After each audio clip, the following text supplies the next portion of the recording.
안녕하세요. 인사이트 코리아입니다.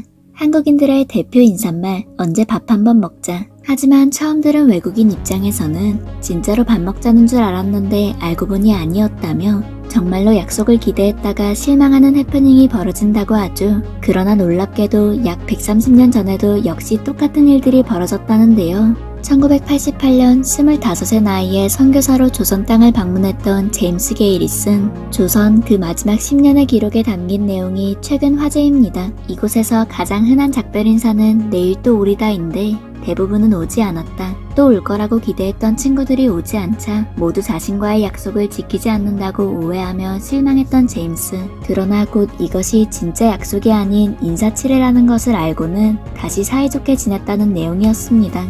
이에 한국 네티즌들은 이것도 한국 전통이었네. 저게 다음에 밥 먹자가 된 거구나.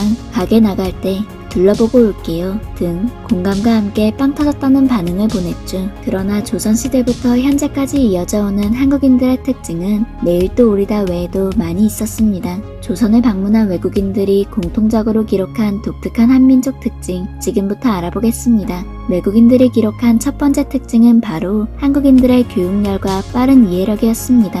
사실 조선시대 훨씬 이전부터 우리나라는 다른 곳에서 찾아보기 힘들 정도로 책과 공부를 사랑하는 이들로 유명했다는데요. 중국 당나라 역사책인 구당서와 신당서에는 고구려 사람은 공부를 좋아하고 말먹이는 사람과 문지기까지도 공부를 하고 있어 깜짝 놀랐다는 사신의 기록이 있으며 1123년 고려를 방문한 중국 송나라 사신 서경이 지은 고려도경에도 사람들은 글을 알지 못하는 것을 부끄럽게 여긴다. 왕실도서관 임청각에는 수만 권의 서책이 소장돼 있고 일반 백성들이 사는 거리에도 책 파는 서점이 두세씩 마주보고 있다며 온 나라 사람들이 책을 끼고 산다는 목격담이 담겨있을 정도입니다. 그리고 신분과 나이를 떠나 온 국민이 공부하기를 좋아하는 특징은 조선시대에도 많은 외국인들에게 놀라움으로 다가왔다는데요. 17세기 제주도 해안에 자초되었던 네덜란드 선원의 기록, 유럽 최초의 한국 소개서인 하멜 표류기에 역시 조선의 아이들은 밤이고 낮이고 책상머리에 앉아 책을 읽었다. 아이들이 책을 이해하고 해석하는 것에 얼마나 뛰어나던지 경탄스럽다고 써있는데요. 당시에도 대부분 네덜란드 선원들은 문맹이었고 유일하게 글을 교육받았던 사람이 하멜이었던 것을 보면 외국인들 입장에서 조선은 놀랄 수밖에 없었을 것입니다. 이후 러시아 문호 이반 곤차로프 역시 1854년 조선 탐사 기록인 전함 팔라다에 이렇게 적었습니다. 신기하게도 조선에서는 가난하고 비천한 사람들까지 시를 쓸 만큼 학식이 있다. 1866년 병인양요 당시 한국을 침공하기 위해 왔던 프랑스 해군들 역시 조선 사람들의 높은 향양열과 수준에 오히려 부끄러움을 느꼈다는데요. 프랑스 해군 소위 후보생으로 왔던 앙리 주베르는 조선 원정기에서 아무리 가난한 집이라도 집안에 책이 있고 글을 읽을 줄 모르는 사람이 거의 없으며 글을 읽지 못하면 주변으로부터 멸시를 받는다는 사실이 우리의 자존심을 상하게 했다며 프랑스 해군들이 느낀 충격을 담담히 기록했습니다. 특히 당시 프랑스인들은 상당수가 문맹이었으며 책은 소수 특권층의 전유물이었으니 조선의 전국민적인 학구열이 놀라울 수밖에 없었다네요. 게다가 조선 사람들은 언어 습득력과 이해력마저 몹시 뛰어나 많은 외국인들에게 깊은 인상을 남겼습니다. 미국에서 유명 대학을 졸업하고 신학교에 재학 중이던 호머 헐버트, 조지 길모어 등은 한국에서 영어 수업을 진행하다가 일제히 깜짝 놀랐다고 하죠. 교사들은 한국어를 모르고 학생들은 아무도 영어 단어를 모르니 통역관을 끼고 알파벳부터 수업이 시작되었습니다. 그런데 학생들의 습득력이 예상보다 빨라 얼마 지나지 않아 통역관 없이 100% 영어로 수업을 진행하게 되었다고 합니다. 길모어는 학생들은 매우 빠르게 배웠다. 특히 한자를 배움으로써 그들의 비상한 기억력은 더욱 개발되어 있었다. 우린 곧장 영어로 자연과학과 수학을 가르쳤고 그들은 이렇게 영어를 습득했다 라고 했으며 역시 최초의 원어민 영어교사였던 헐버트도 조선 학생들의 영어 구사 능력은 중국이나 일본 학생들보다 훨씬 뛰어났다며 유독 조선 사람들은 외국어 발음에도 유창하다고 기록해두었습니다. 실제로 고종실록에는 당시 학교가 설립되고 불과 8개월 만에 학생들이 3,000단어를 넘게 배웠고 원어민 교사들은 수학, 과학, 지리 등을 영어로 가르쳤다고 기록되어 있습니다. 영국의 여행자이자 탐험가, 화가였던 세비지 랜도어는 고요한 아침의 나라 조선에서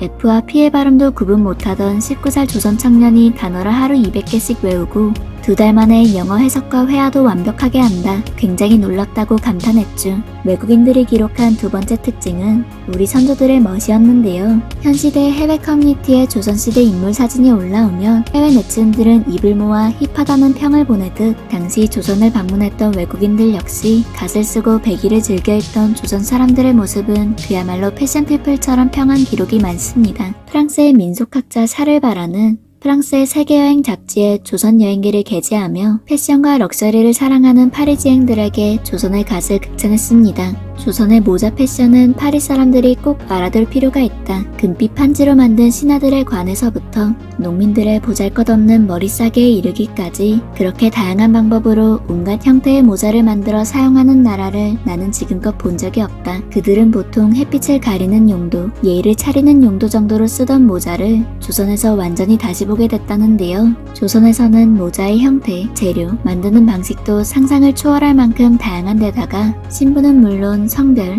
연령, 기혼 여부에 따라 다른 모자를 쓰고 명절, 상갓집, 특별한 날, 현재 하고 있는 일, 재를 올릴 때 등 상황에 따라서도 수시로 모자를 바꿔 쓴다는 것이었죠. 프랑스 여행가 조르주 디크로 역시 조선 사람들은 대체로 소박하고 단순하지만 모자만큼은 예외적으로 다양한 면모를 지니고 있다. 지위와 계층에 따라 모자의 형태가 다른 것은 물론 재질도 매우 다양하다. 그래서 그들은 모자만 보고도 어떤 사람인지 금방 식별할 수 있다며 모자의 상징성과 큰 의미에 놀랐으며 훗날 명왕성을 발견한 천문학자로도 유명한 퍼시벌 로웰, 그 역시 조선에 와본 후 갓의 멋과 퀄리티에 감탄해 조선을 모자의 나라라고 표현하기까지 했습니다. 갓은 서양에서 유행하는 실크햇과 같은 등급을 매길 만한 훌륭한 발명품이다. 매우 잘게 쪼갠 대나무와 아주 가느다란 비단실이 재료인데 대나무가 비단실의 뼈대를 이룬다. 그러나 너무나도 섬세하게 짜기 때문에 어느 것이 대나무이고 어느 것이 비단실인지 분간할 수 없다. 조선에서 모자는 아예 존중받고 있다고 해야 옳다. 실로 어느 정도까지 모자의 종류가 늘어날 수 있는지 그 무한한 가능성을 깨닫게 되는 곳이 바로 여기다. 여기서는 미처 생각할 수 없었던 다양한 모자를 볼 수 있다. 세상에 어느 누가 우산과 모자가 사천간이라고 상상이나 했겠는가? 그러나 조선에서는 그러한 상상이 가능하다. 조선 모자에 관한 이야기만으로도 한 권의 책을 쓸 수 있다. 그러나 그렇게 한다고 해도 조선 모자에 대한 진가를 올바르게 평가하기는 어렵다. 더욱 아쉽고 유감스러운 점은 모자의 나라라고 할 수 있는 조선에 보내는 찬사가 이 정도로는 턱없이 부족하다는 사실이다. 또한 갓과 더불어 단연 외국인들에게 이국적이면서도 인상 깊었던 모습은 아랍인들보다도 더 눈부시게 하얀 우리 선조들의 백이었다고 합니다.